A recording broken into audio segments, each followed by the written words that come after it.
Mirëmbrëma gjithëve, mirë se keni ardhur në ekranin e reporteve. Ky është edicioni informativ i orës 20. Jo më herë me zhvillimet kryesore.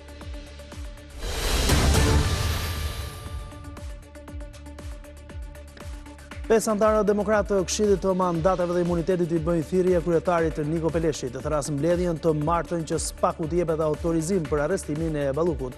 Gazmend Bardhi zbuloi shqetësimin e prokurorëve të posaçëm se Balluku po intimidon vartës që po bashkëpunojnë me drejtsinë dhe rrezikon të prish provat. Pak minuta më vonë Berisha paralajmëroi protestë për jetë vdekje nëse Rama nuk dorëzon Ballukun. Adriatik Lapa, i cili prej më shumë se 2 javësh protestoni vetëm para kryeministrisë, të rriti qytetarët në tubim të cilët ju bashkuan këtë mesditë. Sali Berisha nga ana tjetër do të mbajë të hënën protestën kombëtare e njoftoi se ka ftuar dhe Lapajin për të qenë pjesë, por është refuzuar prej tij. Ai tha se janë ftuar të gjitha partitë, por në paradoks dhe Lapajin dhe Agronshehin i quajti pseudo opozitë që i shërbejnë Edi Ramës. Ministri i Drejtësisë Besfor Lamallari kërkon ILD-s nisjen e hetimit disiplinor për shkelje ndaj gjyqtarit të Lezhës Ilir Përdeta. Nga hetimi administrativ i Ministrisë së Drejtësisë rezulton se ky gjyqtar prej një viti nuk ka zbardhur vendimin e arsyetuar ndaj palëve për një çështje pronësie. Kjo, sipas ministrit, ka penguar palën paditëse të prankimit ndaj vendimit të gjyqtarit.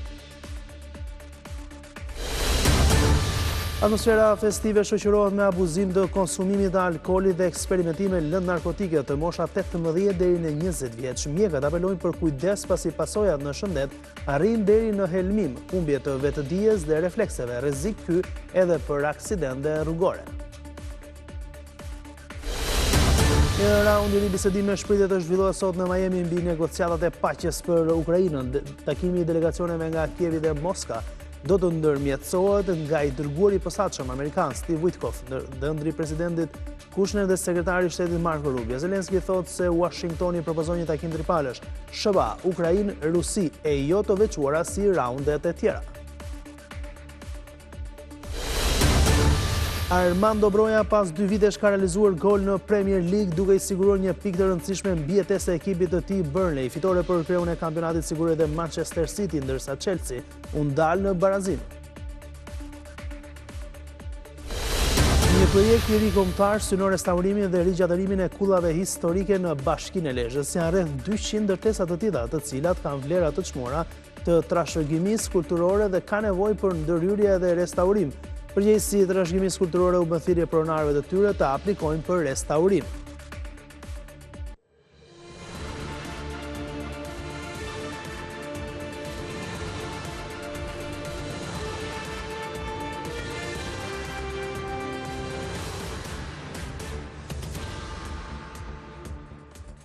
Do të vijojmë të ndalemi tani më gjerësisht. 5 anëtarë demokratë të Këshillit të Mandateve dhe Imunitetit i bëjnë thirrje kryetarit Niko Peleshit të therras mbledhjen të martën që SPAK-u t'i jepet autorizim për arrestimin e Ballukut. Gazmend Bardhi zbuloi shqetësimin e prokurorëve të posaçëm se Balluku po intimidon vartës që po bashkëpunojnë me drejtsinë dhe rrezikon që të prish provat. Për pak minuta vonë Berisha paralajmëroi protesta për jetë vdekje nëse Rama nuk dorëzon Ballukun.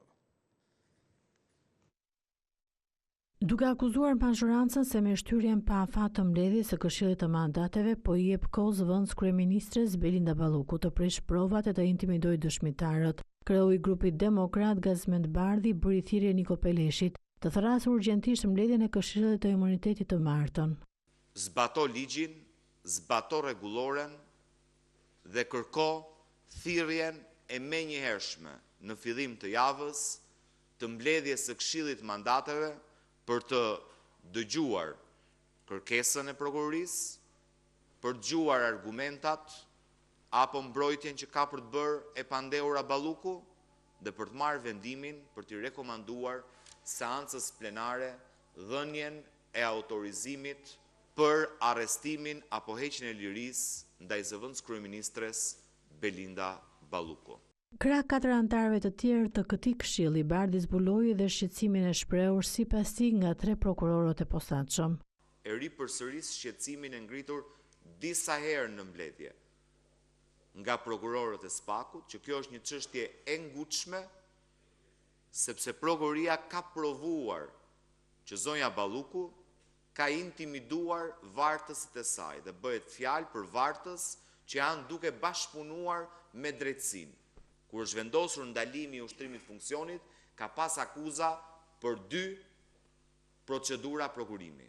Sot është nën akuzë për 11 procedura prokurimi.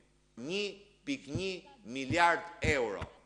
Kryeministrin Edi Rama e akuzoi si bashkëpunëtorin më të ngushtë të Belinda Ballukut në shumicën e 11 aferave me procedurat e prokurimit. Të vetmit avokat interesit publik në atë sallë ishin 5 përfaqësues të opozitës dhe prokurorët e çështjes.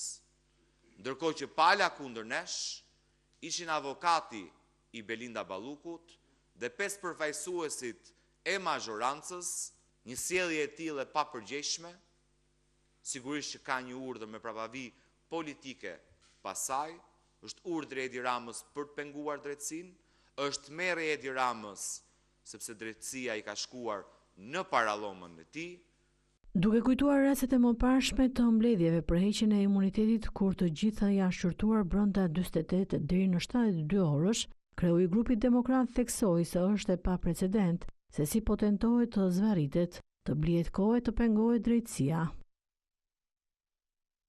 Çështja Balluku është vetëm piknisja, thot kreu i Partisë Demokratike Sali Berisha, pasi qytetarët sipas tij duhet të protestojnë për rrëzimin e Edi Ramës. Në një bashkëbisedim online me qytetarët, Berisha tha se ka ftuar edhe Adriatik Lapajn, i cili po proteston para kryeministrisë, por ky i fundit e ka refuzuar. Në vijim, Berisha e quajti pseudo-opozitë bashkë me Agron Shehaj.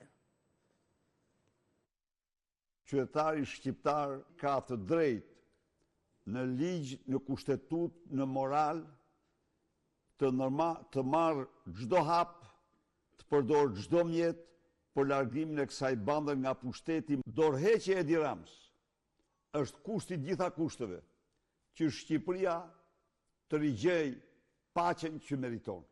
Zoti Llapaj është ftuar të ishte i pranishëm në protestën tonë, madje po donte dhe mund të fliste, por ai ka ndjekur sepse ka të programuar protestën për interesa për partinë e tij. Të gjitha ata që janë të betuar për të larguar këtë diktaturë duhet të përgatiten për protesta të qëndrueshme, të gjata. Ne kemi ftuar të gjitha partitë.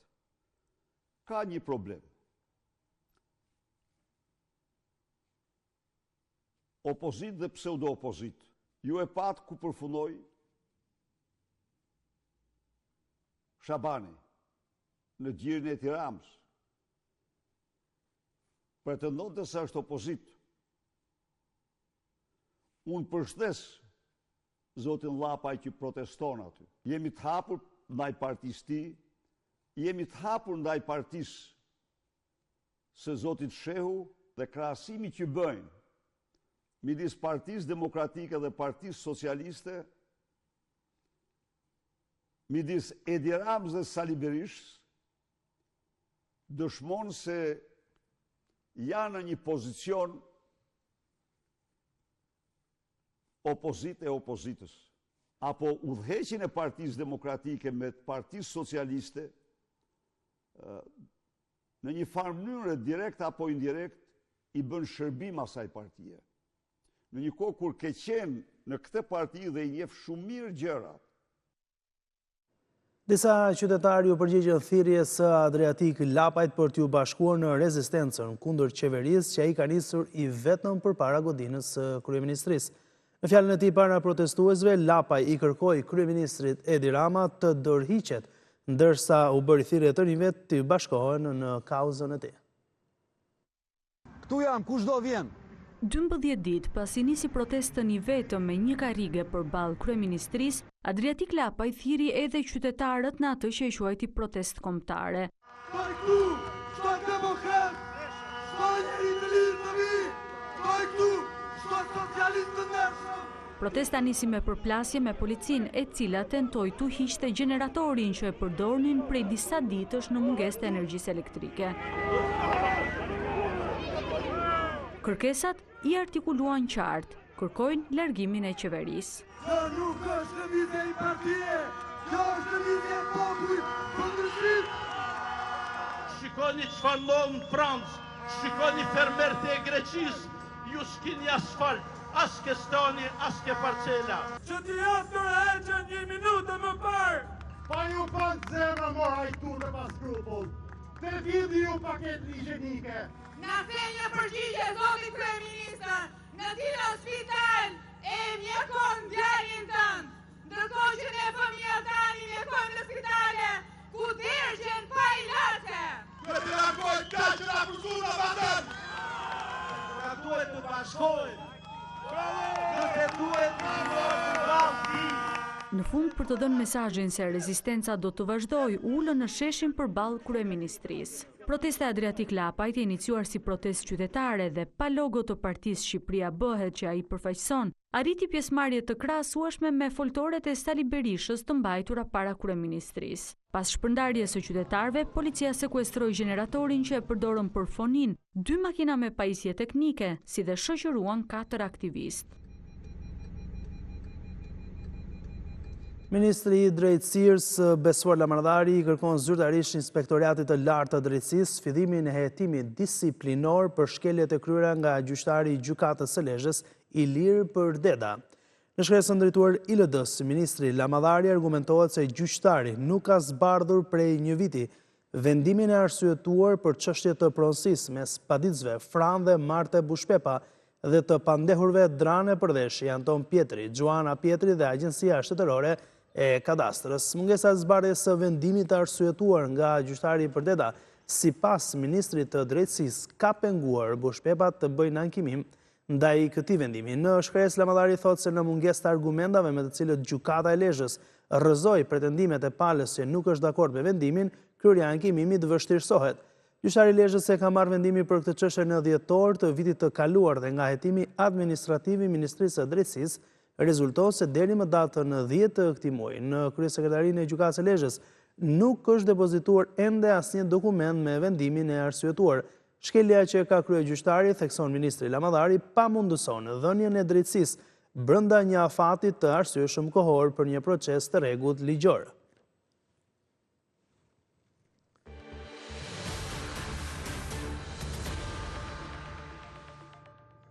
Policia e Vlorës arrestoi autorët e dyshuar për vendosje një sasie tritoli në portën e banesës së 63 vjeçare Zbakie Zoto 3 javë më parë. Babe Bir, David Goxhaj dhe Ferdinand Bombaj, 59 dhe 29 vjeç nga Babica e Madhe në Vlorë, akuzohen për shkatërim të pronës me eksploziv dhe vjedhje. Kjo pasi policia zbuloi se makina me të cilën ata i ofruan banesës së gruas ishte e vjedhur në Elbasan.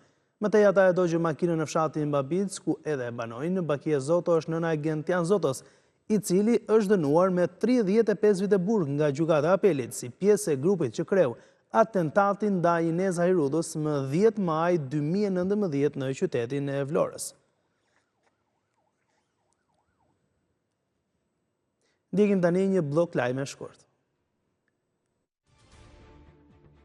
Një 23 vjeçar u arrestuan nga policia e Tiranës pasi u gjetën rreth 1 kilogram lëndë narkotike kanabis në formë gelatin. Domenico Cibaku, banues në Dibër, u ndalua në rrugën e 5 Majit. Lënda narkotike dyshohet se është trafikuar me post nga Kanadaja dhe ka një vlerë rreth 10.000 euro. I riu pa precedent penal dyshohet se ndihmohej nga një tjetër person, i cili po kërkohet nga blut. Një 24 vjeçar u arrestuan nga policia në Tiranë pasi u kap duke transportuar një armëzjarri Kalashnikov me municion në një valizë udhëtimi. Arrestimi u krye në afërsi të terminalit të autobusëve në rrugën Kastrioti. I riu dyshohet se po transportonte armë me qëllim shitjen e saj. Arrestohet në Serbi bashk autorja një vjedhjeje me dhunë kryer në vitin 2021 në Tropoj. Rinesa Raçi, 23 vjeçe, sipas një njoftimi të policisë, në vitin 2024 është dënuar nga Gjykata e Kukësit me 3 vjet e 4 muaj burgim.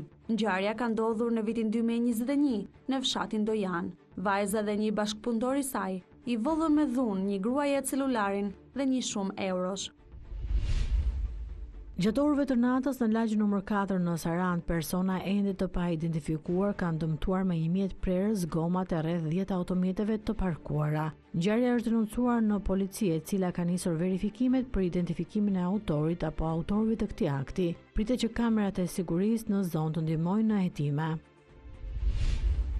Fundviti ka rritur ndjeshëm numrin e emigrantëve shqiptar që rikthehen në atë dhe për të kaluar festat. Vetëm mëngjesin e kësaj të shtune, 288 pasagjerë kanë bërritur me tragedin e linjës Vlorë-Bridisi. Fluksi pritet të rritet në ditët në vijim. Rreth 180 objekte apo hyrje në pallatet e vjetra në Vlorë, ndërtime të viteve 60-70 janë pjesë e fazës së parë të projektit të ujësjelljes për furnizimi 24 orë me ujë. Projekti i ujësjelljes në Vlorë realizohet nga qeveria shqiptare në bashkëpunim me KFH-n gjermane dhe synon në pallate të mos ketë më depozita në terraca apo pompa.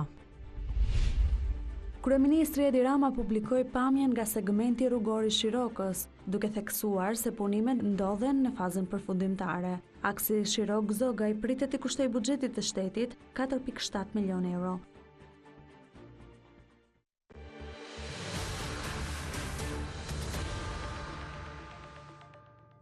Afro 62.8 milion euro është fatura e paguar deri më tani nga kesh për të vënë në punë dhe për të prodhuar energji nga tecet lundruese në Vlorë. Sipas shifrave zyrtare, ato kanë gjeneruar 92.000 megawatt energji elektrike, ku kostoja ka rezultuar 151 euro për megawatt. Prej më shumë se një viti, generatorët lundrues të vendosur në Triport në Vlorë janë ndezur për të prodhuar energji elektrike. Në total prej tyre deri në fund të nëntorit është prodhuar vetëm 92.000 megawatt energji, pavarësisht nevojave në rritje për konsum. Për të plotësuar kërkesën, Korporata Elektroenergjetike Shqiptare në 9 muaj, sipas të dhënave të Instat, ka importuar nga jashtë rreth 2.7 milion megawatt nga 1.9 milion megawatt vjet. Sipas llogaritjeve bazuar në ankandet e kesh, rezulton se deri më tani fatura e importit të energjisë është rreth 222 milion euro, ndërsa çmimi i blerjes është luhatur mes vlerave 90 deri në 130 euro megavati. Shifrat zyrtare të siguruara nga Report TV pranë Korporatës Elektroenergjetike tregojnë se deri më tani kostoja e prodhimit të 1 megavati nga tecet lundruese është dukshëm më shtrenjtë, pak më shumë se 151 euro. Referuar të dhënave të vëna në dispozicion për këto dy generatorë termik, deri më tani janë shpenzuar 62.8 milion euro. Konkretisht, dy kompanive me të cilat Shqipëria nënshkroi marrëveshjen për t'i sjellë tigrat në Vlorë, Accelerate Power dhe Renzo, ju është likuiduar vlera prej 32.9 milion dollar. Gjithashtu, kompania Renzo ka marrë edhe 14.8 milion dollar për shërbimet e mirëmbajtjes, ndërsa për ndezjen e tyre janë blerë lënë ndjekse me vlerë 15 milion euro deri më tani. Dy platforma gjeneruese erdhën në Vlorë në shtator të vitit 2022 dhe synohej të mbulonin 15% të nevojave të konsumit vendas me kapacitet prodhues 110 megavatorë energji elektrike. Pas kallëzimit në polici ndaj kompanisë Bervi Construction, banorët e fshatit të Boçov në Levan kërkojnë ndërhyrjen e drejtuesit të ri të SPAK Klodian Brau për të ndaluar ndërtimin e paneleve diellore në tokat bujësore që thonë se i shfrytëzojnë me letra prej 30 vitesh.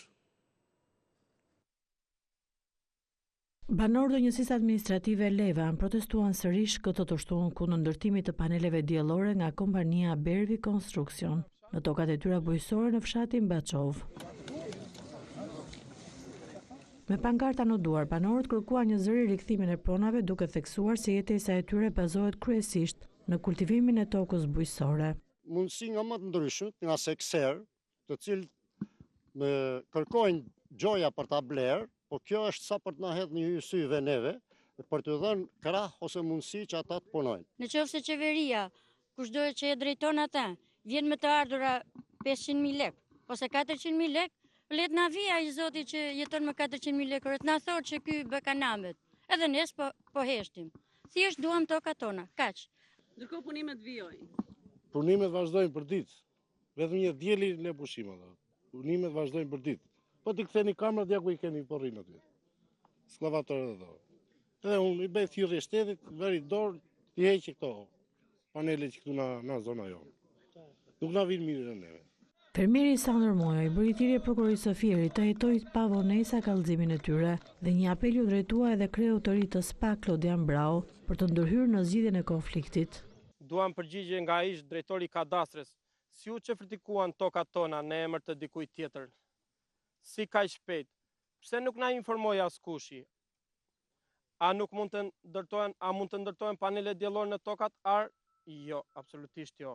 I bëjmë thirrje drejtorit të ritës pak, të jetë mbështetës i së drejtës dhe të na jap një zgjidhje të shpejtë. Ne jemi të vendosur në kauzën tonë dhe do ta çojmë deri në fund. Banorët pretendojnë se kanë letra të rregullta për tokat, por prej më shumë se një viti, tokat e 14 familjarëve, 40 hektar ku ata kultivojnë grur e misër, figurojnë në emër të kompanisë Bervi Konstruksion, kompani në pronësi të Afërdita Salillarit, bashkëshorte së ndërtuesit Pollum Salillari. Në Fushkruj u prezantua droni i parë bujqësor, teknologjia më e re në shërbim të fermerëve, ndërsa i pranishëm vetë ministri Andi Salla shpjegoi se përdorimi i droni do të mbulojë disa procese të rëndësishme në bujqësi, duke rritur kështu efikasitetin e duke ulur kostot për fermerët.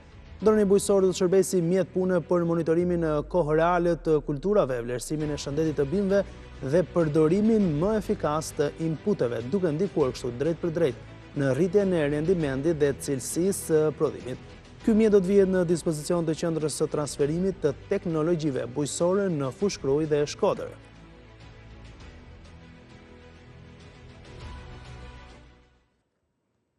Kryetari i Këshillit Bashkiak Dorian Teliti tha se miratimi i buxhetit të Bashkisë së Tiranës mbi 400 milion euro vetëm me votat e antarëve të mazhorancës i shpërfill 29 propozimet e opozitës që sipas tij reflektojnë shqetësimet reale të qytetarëve.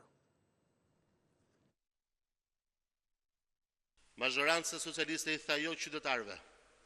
Duke refuzuar të fusë në votim 29 amendamentet tona, mazhoranca socialiste i tha jo uljes me 30% të taksës pronës, përgjysmimit të tarifës së pastrimit për familjet dhe bizneset.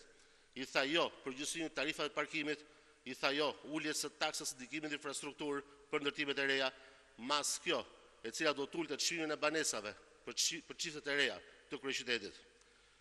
Mazhoranca gjithashtu i tha jo çerdheve dhe kopsheve falas. I tha jo subvencionimit të ushqimit për nxënësit e shkollave nëntëvjeçare. I tha jo kompensimit të çmimit të rritur të ujit derisa Tirana të ketë 24 orë ujë. I tha jo subvencionime direkte në masën 5 milion euro për fermerin e Tiranës. Amendamentet tona synonin 1. Ndalimin e pagesave për shërbime që nuk ekzistojnë, duke filluar nga pagesat për inceneratorin ekzistent. Antari i Partisë Lirisë në Këshillin Bashkiak të Tiranës, Artan Disfata, tha se buxheti për vitin 2026 nuk i çon parat për shërbime për administratën e fryrë artificialisht sipas tij, po për qoka politike dhe klienteliste. Plot 124 milion euro do të shpenzohen vetëm për paga personeli. Kjo do të thotë se rreth 600.000 qytetarë të Tiranës do të paguajnë satarisht 207 euro në vit secili. Për prorrogat e një administrate, Bashkia Tiranë ka sot rreth 9.167 punonjës, më shumë se shumica e ministrive kyçe të shtetit shqiptar. Vetëm në aparatin qendror të Bashkisë Tiranë punojnë 1.727 persona. Vetëm rrogat e këtyre burokratëve të bashkisë do të kushtojnë qytetarëve të Tiranës rreth 18 milion euro në vitin 2026. 18 milion euro për zyra, tituj, drejtor, nëndrejtor, koordinator dhe struktura paralele, që nuk ofrojnë asnjë shërbim real për qytetarët. Në Divjak, patatja po shitet nga 25 deri në 30 lekë për kilogram, por edhe me këtë çmim nën kosto, fermerët thonë se nuk po arrin dot që të gjejnë treg. Për të shpëtuar nga ditët e ftohta, kultivuesit po magazinojnë tonelata patate me shpresë se deri në mars do arrin ta shesin, në të kundërt, prodhimi do të hidhet në kanal. S'ka më bujqësia këtu këne. Në fushat e Divjakës, fermerët po mbledhin dhe magazinojnë tonelata patate, e cila ka mbetur e pashitur. Pik, ma bedi, nuk ka treg. E kemi marrë, kemi sigurën për shtëpia. Dhe pikat e mëdha këto të grumullimit, njerë marrin, njerë s'marrin, si vjetë në skandal fare. Përveç mungesës së tregut, edhe atë pak prodhim që shesin, fermerët detyrohen ta japin me çmim të ulët. Patatja në Divjak sot aktualisht është 250 deri në 300 lekë. Nuk ka tregtar, dhe ato që marrin nga 10 targa, nga 15 targa, nga 20 targa. A më intereson mund të marr punëtorin. Tani punëtori do 30.000 lekë. Ne kemi njerëz si peshku pa ujë tani. Po e shitëm, pse shitëm kusuri ju anda xherin prapë nga magazina da hedhëm kanal. Po janë do ta mbash deri nga marsi, deri nga shkurti, me shpresë. E shet nuk e shet, o da nxjerrësh me këtë çmim ose do ta hedhësh pastaj. Çmimi është për tokë. Tregu është zero, nuk ka. Sipas fermerëve, puna dhe djersa e tyre shkon dëm pasi futet patate nga importi, por të njëjtin fat kanë edhe kulturat e tjera. Hyn nga jashtë patate. Ne nuk na lëvërdis dhe politikat, bëjmë politik. Ne dom marrim djersën tonë, po nuk e marrim dot. Do mbjellë 7 kultura aty, 8 kultura, do fitosh me 2, do mbas 5. Shumë i bërë shumë e vështirë bujësia, këto 2-3 vjet e fundit. Po se dime, nuk e dim, e di qeveria lartë. Po të thuash se gjithë, ja lakra kështë, në tokë. Marrin nga 2-3 kujtal, 3 hektarë s'ka, ja karota kështë në tokë, ja lakra kështë në tokë. Brenda një viti bujësor, vetëm në Divjak mbillen 600 deri në 700 hektar me patate. Kjo kulturë në Divjak përbën burimin kryesor të ardhurave për fermerët e zonës. Do të shkputemi tani për një hapësirë të shkurtër. Marketingu do rikthehemi sërish së bashku vetëm pas pak. Jemi rikthyer sërish ndërsa do të vijojmë me teme të tjera zhvillime me edicionin informativ. Kthimi i emigrantëve që punojnë dhe jetojnë në Greqi për festat e fundvitit në Shqipëri ka krijuar radhë kilometrike në pikën kufitare të Kakavijes në anën greke. Radhë nga sporteli në pjesën greke të Kakavijes e deri në pjesën shqiptare ishte 4 kilometra. Emigrantët presin deri në 3 orë për të hyrë në Shqipëri, ndërsa për Report TV ata kanë kërkuar reagim nga autoritetet policore shqiptare për të ndërhyrë tek homologët grek për zgjidhjen e kësaj situate në prag festash. Policia kufitare greke ka punuar me 2 sportele të pamjaftueshme për të përballuar fluksin e kthimit të emigrantëve në atë dhe për festa.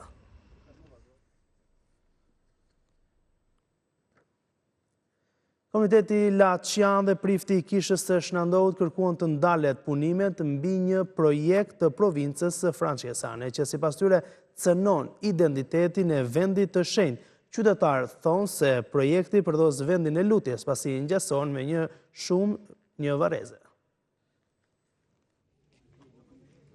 Vjetra qytetarë se bashku me Frad Ndue të planën u mblodhën në kishën e Shendout në Laç për të kundërshtuar projektin e provincës franceskane për transformimin e kishës. Me moton Stop Gërposjes së Besimit, ata kërkuan ndalimin e punimeve duke theksuar se ky vend po rrezikohet të zhndërohet në një ambient të ngjashëm me një varrezë.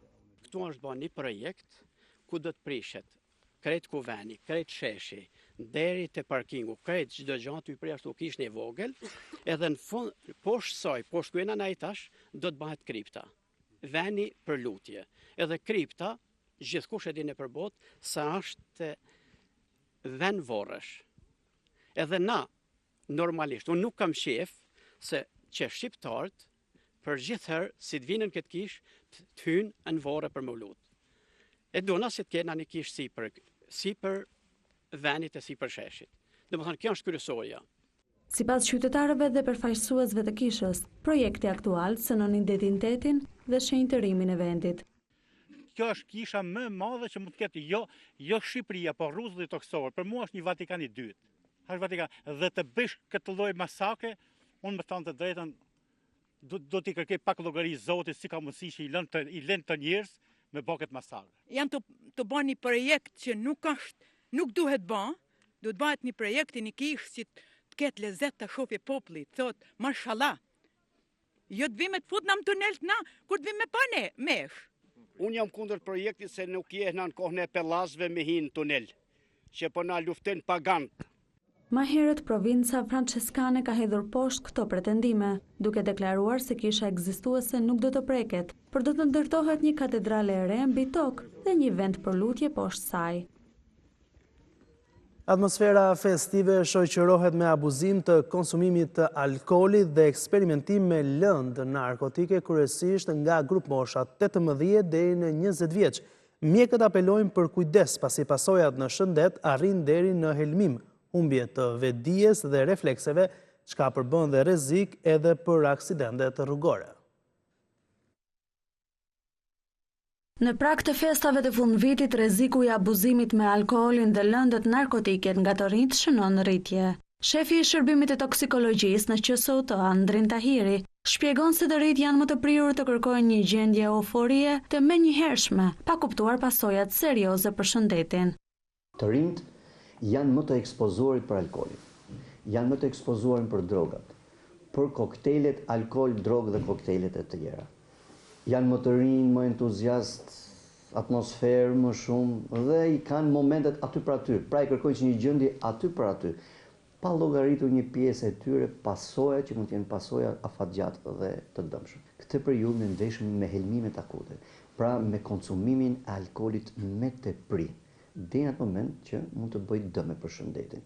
Shqetësuese është ulja e moshave të përdoruesve. Por 16 vjeç, pra ndjen pak më të rritur, por nuk janë aq të formuar sa duhet dhe mund të konsumojnë pak alkool me tepri. Po këto janë raste të izoluara.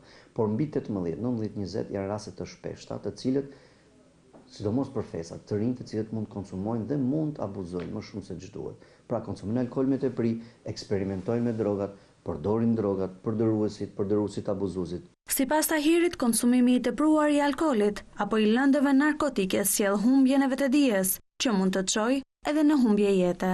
Pra humbje të koshiencës, humbje të vetëdijes, nuk orientohen, humbje të reflekseve që mund të kenë edhe dëme afatgjata të traumave të trafikut rrugor.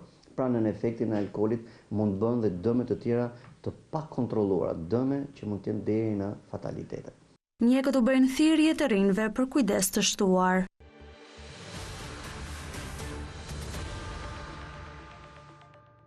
Një projekt i ri kombëtar synon restaurimin dhe rigjatërimin e kullave historike në Bashkinë e Lezhës. Janë rreth 200 ndërtesa të tilla, të cilat kanë vlera të çmuara të trashëgimisë kulturore dhe që kanë nevojë për ndërhyrje dhe restaurim. Kjo kull, 105 vjeçare monument kulture i kategorisë së parë, ndodhet në fshatin Ishull Lezhë. E ndërtuar me mur guri dhe arkitekturë të veçantë nga Det Zefi, është ruajtur dhe e mirëmbajtur nga pasardhësit e tij. Por pavarësisht vëmendjes së vazhdueshme nga familjarët, kulla ka nevojë për ndërhyrje dhe restaurim.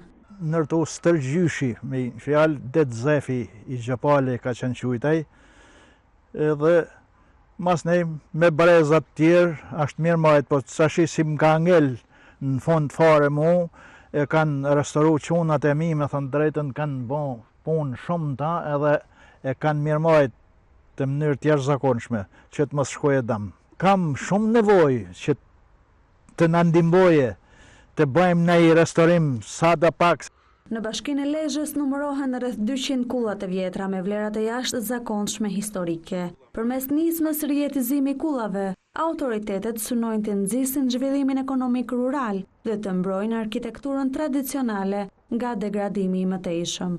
E veçanta kësaj kulle ku ndodhemi sot, është kull tipike malore e malësisë se ndodhet mes fushës. Për sa i përket kullave të tjera, shumë pak prej tyre kanë status mbrojtur nga shteti. Kjo ofron infrastrukturë më mirë, të jenë taksesueshme, sepse në pjesë e madhe prej tyre nuk kanë as rrugë të mira, janë taksesueshme. Kjo është me interes për ne, me interes edhe për banorët që në mënyrë që me anë të asaj kulle, me identitetin e tyre që e kanë trashëguar në vite, të krijojnë një jetesë të shëndrueshme me turizëm kulturor.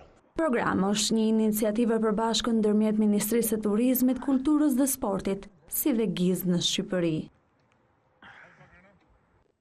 Ishte gjithçka e përgatitur për këtë edicion informativ. Unë ju falenderoj për vëmendjen. Bashkë do ta bëjmë.